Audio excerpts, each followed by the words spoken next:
Olá pessoal, nesta aula vamos ver um pouquinho mais sobre como a memória ela está ligada à questão da cultura e ainda mais sobre como a cultura ela é um traço que está ligado intimamente à memória da população. E para isso a gente utilizou como mote o povo brasileiro, ou seja, vamos entender um pouco nesta aula como a cultura do povo brasileiro é um traço importante de resgate da sua memória. Vamos lá? Então, assim, para iniciarmos, a gente pode indagar a seguinte questão: o que é a memória de um povo? Mas vamos voltar um pouquinho mais na raiz da palavra, memória. Memorizar, eu memorizo. O quê? Eu gravo, eu trago aquilo como recordação, em algum momento eu vou lá, utilizo aquele recurso para falar sobre algo. Quando a gente fala de memória, a gente está falando sobre esse traço. Então, professora, quer dizer que a memória é tudo aquilo que está registrado na nossa cabeça? Exatamente. Mas quando a gente está falando da memória de um povo, a gente está falando sobre aquele traço comum que liga todos de uma sociedade indiscriminadamente. Ou seja, a memória de um povo é algo que passa do ponto de vista do ponto individual para o ponto coletivo.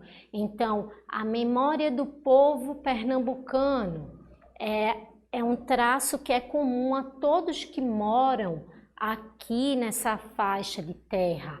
A memória do povo paulistano.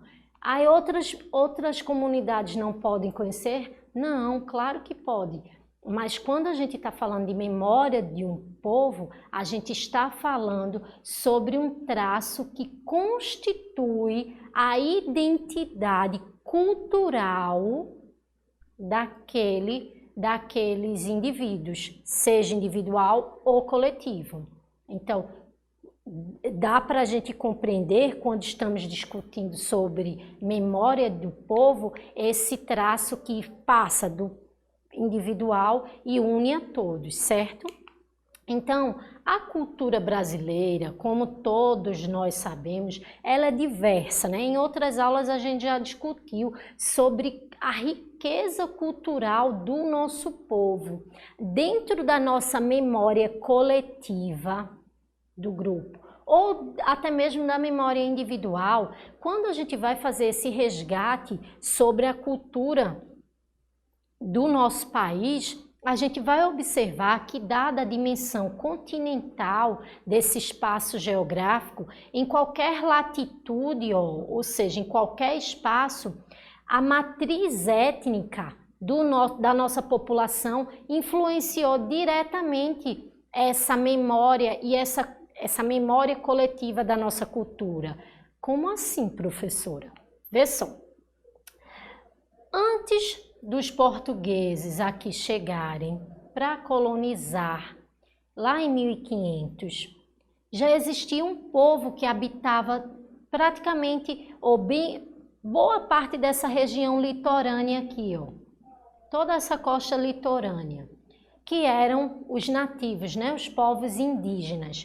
Então, a nossa matriz, né, as nossas origens, está ligada à união desses povos com os portugueses que chegam para explorar e em seguida com os povos africanos que são trazidos na condição de escravizados, e a partir dessa relação, que foi uma relação de exploração, foi uma relação desigual, a nossa memória ela vai ser estabelecida. Então, quer dizer, professora, que só o negro, o branco e o indígena que contribuíram?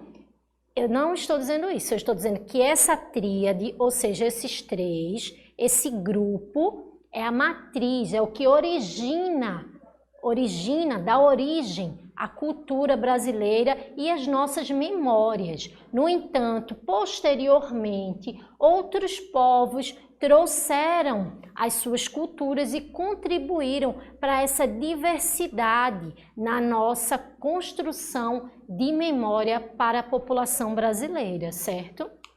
Então, o que é a cultura brasileira? A cultura brasileira é algo muito complexo, que em uma aula de 25 minutos não daria para a gente desmistificar toda essa complexidade que é. Mas a gente pode falar que ela é um conjunto de tradições, de manifestações que foram criadas, estabelecidas a partir dessa mistura étnica que inicia lá com a chegada dos portugueses e com a chegada dos africanos e depois com essa relação que se estabelece entre esses três povos. Então, a partir daí, vários símbolos, elementos vão ser criados, vão ser modificados. A gente pode colocar como exemplo a questão de costumes, a culinária, a religiosidade, enfim, tudo isso que está presente na nossa memória como aspectos culturais e que se deram a partir desses movimentos de relação étnica. Então, algumas manifestações culturais no nosso país, elas expressam a rotina, elas expressam a forma como alguns povos se organizam. Se a gente for lá ao norte do nosso país, a gente vai ver que a organização religiosa, ela tem outras características, diferente do centro-oeste, diferente do norte e nordeste, diferente do nordeste, do sudeste, enfim. Por quê? Porque quando esses povos, eles estão se movimentando nesse processo de mudança geográfica, eles vão levando consigo suas características. Aí muitas vezes essas características são incorporadas a outras culturas e ganham outras formas de apresentar-se. Muitas vezes elas são criadas. Enfim, as manifestações culturais brasileiras, elas têm esse caráter único, por isso, quando a gente fala em religião de matriz africana, a gente está falando de uma religião que vem com os africanos, com as pessoas lá do continente africano, e quando chega aqui no Brasil, elas vão sofrer influência da religião cristã. E a partir disso a gente vê a diferença entre a religiosidade que ela é criada aqui, com características dos povos que vieram lá da África, com essa aqui dos portugueses, com a religião cristã. Então isso torna a nossa cultura única. Isso é um traço cultural a partir dessa relação entre povos e culturas diferentes. Olha, um exemplo clássico que a gente pode falar é a festa de Parintins, que ocorre lá desde o ano de 1965 e que ela é uma festa bastante consagrada e bastante consolidada na região norte, lá no Amazonas. E por que eu trouxe ela como exemplo? Porque se a gente for observar, ela é uma manifestação da cultura dos povos originários e que vai ser representada ela vai ser apresentada de forma global como uma amostra de dizer, olha, os povos indígenas, que são os povos originários, os povos nativos, eles têm uma riqueza própria, e essa sua cultura, ela precisa ser apresentada e precisa ser consagrada, já que durante o processo de colonização, só a cultura do colonizador, do europeu, é que foi considerada. Então, nesse movimento aí, ó, no século, de segunda metade do século XX, é que esses grupos sociais, eles conseguem visibilidade para mostrar, ó, nós também fazemos cultura. Então, por isso que um traço da nossa memória não resgata a importância desses povos dentro da nossa formação cultural, mas ela está há um longo tempo se consolidando e apresentando para toda a população aqui a nossa forma de se instituir como povo.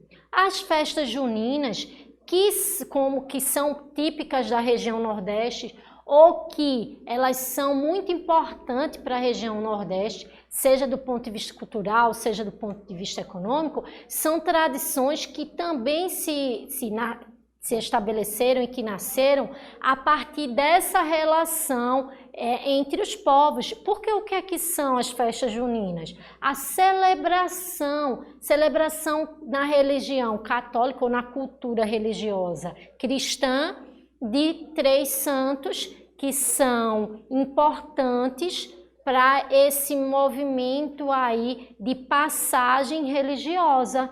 Já na cultura pagã, na cultura indígena dos povos nativos, as festas juninas o que são? A celebração da festa do milho. Por isso que a gente come comida de milho nesse período, porque os povos nativos, durante esse período, eles celebravam a festa do milho. O milho que é um importante ingrediente da culinária desses povos. Então é importante a gente saber que esse movimento de memória, sobretudo ali no século XIX, ele buscou apagar a influência dos povos africanos, dos povos indígenas, e talvez muitas vezes por isso a gente pense que essa reivindicação por espaço na sociedade seja algo recente. Por isso a gente entenda que a cultura africana e indígena, ela nunca esteve, só a partir de pouco tempo é que ela começa a ser introduzida. Não é, ela sempre esteve, sempre influenciou, sempre teve como base de nossa formação. No entanto, ela foi marginalizada, elas foram, invisibilizadas ao longo do tempo. O frevo, por exemplo, que é uma dança típica aqui do Nordeste, foi considerado ou é considerada pela Unesco como um patrimônio imaterial da humanidade, é uma característica da cultura, não apenas do Nordeste, mas do povo brasileiro. Haja vista que esse tipo de dança, quando ela aí a gente vai fazer um resgate na nossa memória, na nossa história, quando ela começa a surgir, ela começa a partir de uma parte da população que tem os seus direitos negados, ou seja, a população negra, sobretudo ali no século XIX, mesmo depois do fim da escravidão, ela, para brincar ou para ter esse movimento que era o carnaval de festa pagã, ela buscava também se defender, já que ela era marginalizada. Então o frevo é uma forma de, quando você vê o movimento da sombrinha, é uma forma também de defesa. Só que como a população negra, ela tinha seu direito negado, então o movimento do frevo vai ser uma forma de disfarce para aquele movimento de defesa que essa população marginalizada tinha que desenvolver para a sua própria sobrevivência.